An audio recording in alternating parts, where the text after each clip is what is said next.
తన ఇంట్లో ఉగాది ఉత్సవాల కోసం వెంకటాయపాలెంలో దగ్గర 4-5 కిలోమీటర్లో గుడి ఉంటే గుడికి వెళ్ళం. మేము దేవుడే మా దగ్గరికి రావాలి, ఇంట్లో సెట్టింగ్ చేస్తాం. ఎవరన్నా ప్రసాదం ఇస్తే చూసి పక్కన పెడతాం, అక్షంతలు ఇస్తే కింద పడేస్తాం. మాకేం సంబంధం లేదు, మేము ఏ మతాన్ని గౌరవించాం. రాజకీయ అవసరాలకి అన్ని మతాలని వాడుకుంటాం. అది మా పద్ధతి. మా పద్ధతి ప్రకారం మేము పోతాం. అవసరానికి ఏ మతమైనా వాడేస్తాం. నేను గంగలో మునిగితే ఈయన హిందువు అంటారు, హిందువు అయిపోయాను, హిందువుకి నేనే ప్రతినిధిని చెప్తావు. ఇంకో చోటుకి వెళ్ళి నేనే క్రిస్టియన్ చెప్తావు, ఇంకో చోటుకి వెళ్ళి ఇంకో మాట చెప్తావు. ఏదైనా చెప్పగలిగినటువంటి వ్యక్తి ఈ రాష్ట్రంలో ఎవడైనా ఉన్నాడంటే ఆయనే జగన్మోహన్ రెడ్డి గారు.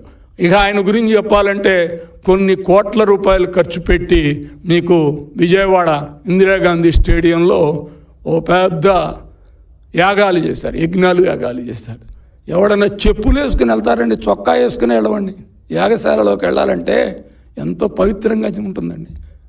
ఎందుకంటే నేను మా ఇవాళ ముఖ్యమంత్రి, అప్పుడు మాజీ ముఖ్యమంత్రి నారా చంద్రబాబు నాయుడు గారు కూడా ఇంట్లో మేము చేసినప్పుడు ఎవరిని బయట వాళ్ళని ఎవరిని రానిలా.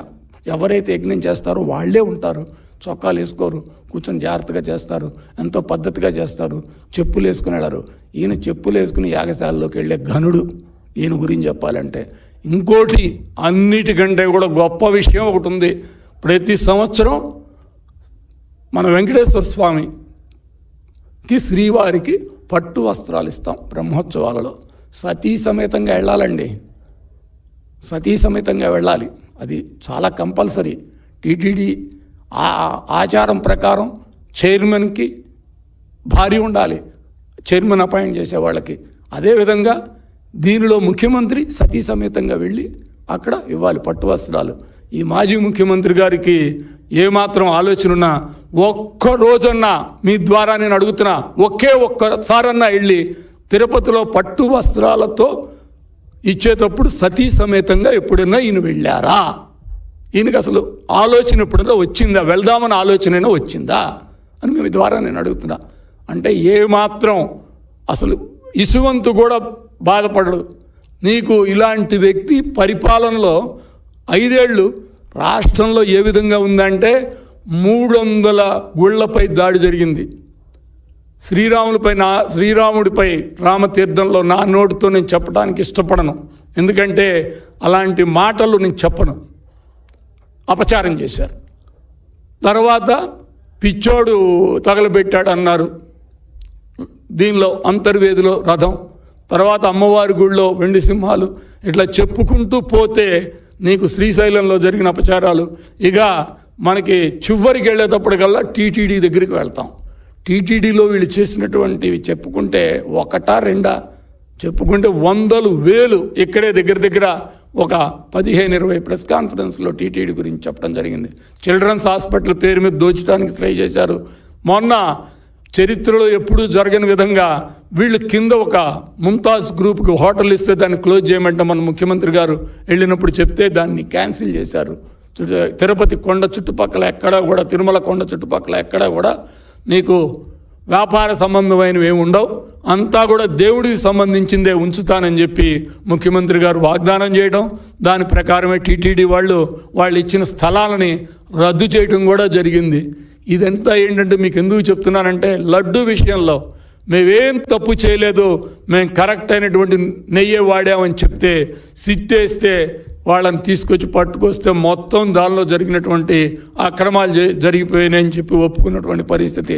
ఇదే సమావేశ మందిరంలో 2023 ఏప్రిల్లో మేము చెప్పాం మా పార్టీ తరఫున, అయ్యా ముఖ్యమంత్రి గారు మీరు తయారు చేసే లడ్డూలో, తిరుమల లడ్డూలో నాణ్యత లేదు, దీనిలో ఏదో కల్తీ జరుగుతుంది నెయ్యిలో, దీన్ని చూసుకోండి అని ఆ రోజున మనం చెప్పాం.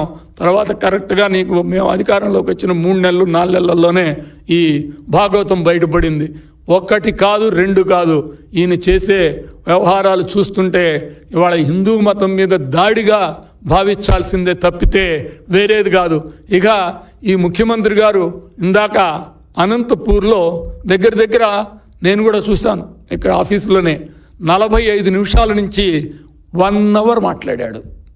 రకరకాల దాడులు జరుగుతున్నాయి. అసలు ఇవాళ చంద్రబాబు గారి పరిపాలనలో అసలు ఇది లేదు, రాజ్యాంగం లేదు, రెడ్ బుక్ జరుగుతుంది, అది ఇది ఆయన ఇష్టం. ఎందుకంటే ఆయనకు అలవాటు, ఆయన చేసిన పనులే అవన్నీ కూడా ఆయనే అన్నీ ఊహించుకొని జరిగిపోతున్నాయని చెప్పటం. ఎందుకంటే ఈయనకి ఆత్మలతో మాట్లాడే అలవాటు ఉంది కాబట్టి మళ్ళా ఒకసారి తను తానే పూనిపోయి మాట్లాడుకోవటం జరిగింది. కానీ మీ ద్వారా నేను అడుగుతున్నా, ఇది నిన్న జరిగింది పెద్ద అపచారం.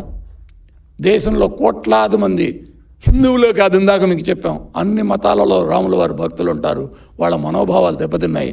ఒక్కసారి అయ్యా మా ఎమ్మెల్యే తెలియకి తప్పు చేశాడు, మా ఎమ్మెల్యే తరపున మీ అందరికీ నేను క్షమాపణ చెప్తున్నాను, మీరు మా ఎమ్మెల్యేతో కూడా మీకు క్షమాపణ చెప్పిస్తాను అని ఒక్క మాట మాట్లాడే నోటెంబడి ఒక్క మాట వచ్చిందా అండి?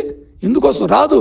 ఎందుకంటే మతం మీద గౌరవం ఉంటే, పరమతాల మీద మంచి ఒపీనియన్ ఉంటే మనం వాళ్ళని గౌరవించాలి, సాంప్రదాయాలను గౌరవించాలని ఆలోచన ఉన్నవాడికి ఇవన్నీ వస్తాయి. అసలు ఏమీ లేనాడు, ఏదైనా రాజకీయం అనుకునేవాడికి రాజకీయ ఆలోచనలే వస్తాయి.